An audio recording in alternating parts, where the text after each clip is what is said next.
Hello everyone, welcome to my channel.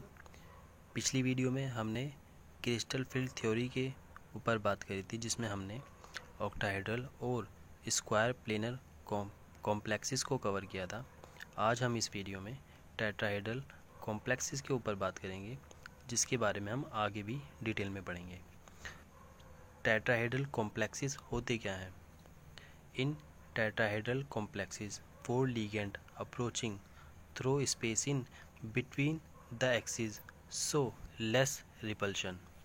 जब कोई central metal atom 4 ligand के साथ जुड़े होते हैं और उन लिगेंड्स की एक्सिस के बीच 109 डिग्री 28 मिनट का एंगल होता है, तो ऐसे कॉम्प्लेक्सेस को टेट्राहेड्रल कॉम्प्लेक्स कहते हैं। जैसे कि आप देख सकते हैं, कोई भी डी ऑर्बिटल 3 एक्सिस से मिलकर बना होता है, एक्स एक्सिस, वाई एक्सिस और जेड एक्सिस। तो टेट्राहेड्रल में यह ligands X axis, Y axis और जेड एक्सिस के बीच में से अप्रोच होते हैं। जैसे कि आप इस फिगर में देख सकते हैं कि tetrahedral geometry having central metal M and 4 ligand at the corner, यानी कि ligand X axis, Y axis और जेड एक्सिस के बीच में से अप्रोच होते हैं। जो लिगेंड एक्सिस के बीच में से अप्रोच होते हैं उनमें डी ऑर्बिटल कौन से वाले यूज़ होते हैं?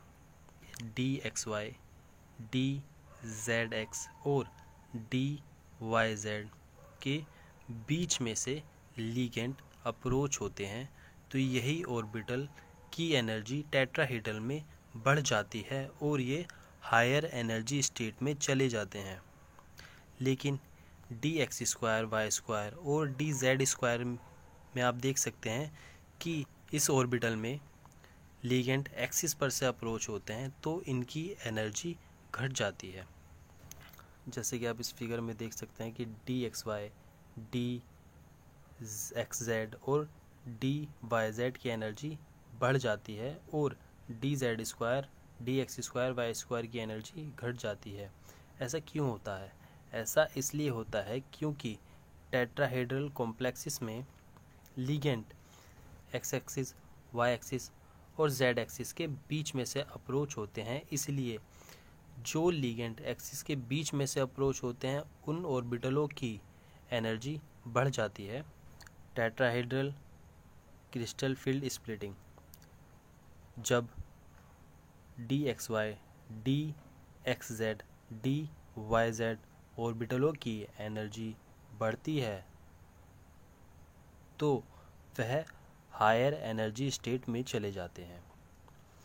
जैसे कि आप इस फिगर में देख सकते हैं कि ये बीच में जो यह एक बैरी सेंटर होता है, जहाँ पर सभी ऑर्बिटल्स की एनर्जी एवरेज एनर्जी होती है, लेकिन जो ऊपर हायर एनर्जी स्टेट में चले जाते हैं उनकी एनर्जी यानी कि डेल टी 2/5 यानी 0.4 बढ़ जाती है।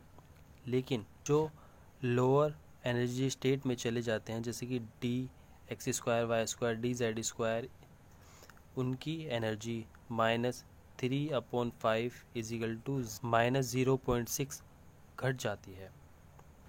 लेकिन ऑक्टाहेड्रल कॉम्प्लेक्सेस में क्या होता था? एक सेंट्रल मेटल एटम के साथ 6 लिगेंड जुड़े होते थे, जिसमें हर लिगेंड के एक्सिस के बीच 90 डिग्री एंगल होता था। तो in octahedral complexes 6 ligands approaching along the axis, so more electronic repulsion, कि ऑक्टाहेड्रल में जो लिगेंड अप्रोच होते थे वो एक्सिस पर से होते थे, इसलिए इनका रिपल्शन ज़्यादा होता है कंपेयर टू टेट्राहेड्रल कॉम्प्लेक्सेस।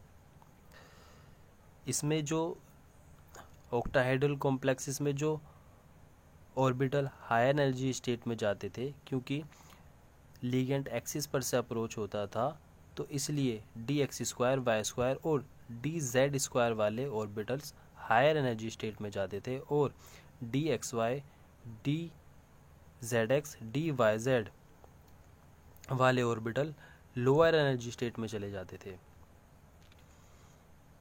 जैसे कि आप इस फिगर में देख सकते हैं कि 3/5 डेल नॉट Eg वाले जो ऑर्बिटल होते हैं उनकी एनर्जी बढ़ जाती है और 2/5 डेल नॉट एनर्जी T2G वाले ऑर्बिटलों की घट जाती है, क्योंकि वो लोअर एनर्जी स्टेट में चले जाते हैं। क्यों ऐसा होता क्यों है? क्योंकि ऑक्टाहेड्रल कॉम्प्लेक्सेस में लिगेंड एक्सिस पर से अप्रोच होते हैं और Eg वाले ऑर्बिटल एक्सिस पर से लिगेंड को अप्रोच करते हैं और T2G वाले ऑर्बिटल एक्सिस के बीच में से लिगेंड को अप्रोच करते हैं।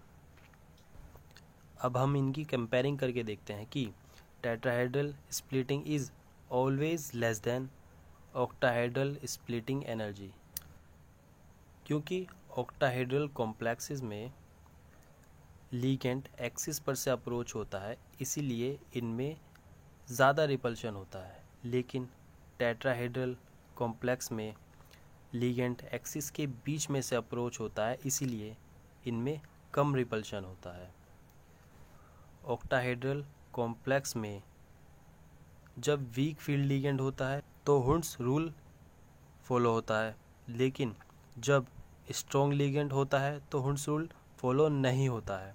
लेकिन टेट्राहेड्रल कॉम्प्लेक्स में क्योंकि स्प्लिटिंग एनर्जी कम होती है तो इसमें हमेशा हुंड्स रूल फॉलो होगा। तो अब तक हमने टेट्राहेड्रल कॉम्प्लेक्सेस में देखा कि इन tetrahedral complex four ligand approaching through space in between the axis so less repulsion. Less repulsion का मतलब हुंड्स रूल फॉलो होगा। Second, it is always high spin complex. Spin दो तरीके के होते हैं, एक तो हाई स्पिन होता है, एक लोअर स्पिन होता है। ये काम कैसे करते हैं? जहाँ रिपल्शन कम होगा तो स्प्लिटिंग भी कम होगी, तो स्प्लिटिंग कम होगी तो हायर स्पिन कॉम्प्लेक्सेस बनेंगे, लेकिन जहाँ रिपल्शन ज़्यादा होगा वहाँ स्प्लिटिंग भी ज़्यादा होगी और लोअर स्पिन कॉम्प्लेक्सेस बनेंगे। अब हम टेट्राहेड्रल कॉम्प्लेक्सेस में डी ऑर्बिटल की स्प्लिटिंग के बारे में बात करते हैं। तो डी ऑर्बिटल स्प्लिटिंग इन ए टेट्राहेड्रल क्रिस्टल फील्ड। जैसे कि आप देख सकते हैं कि D orbital is free ion. यहाँ पर कोई भी लिगेंड्स अप्रोच नहीं होता है, लेकिन जब लिगेंड्स किसी सेंट्रल मेटल एटम पर अप्रोच करता है तो वह average energy of the D orbital is spherical crystal field में चले जाते हैं और वहाँ से जब वो लिगेंड उसको अप्रोच कर लेते हैं तो जिन ऑर्बिटलों की एनर्जी बढ़ जाती है तो वो हायर एनर्जी स्टेट में चले जाते हैं, लेकिन जिन ऑर्बिटलों की एनर्जी घट जाती है वो लोअर एनर्जी स्टेट में चले आते हैं।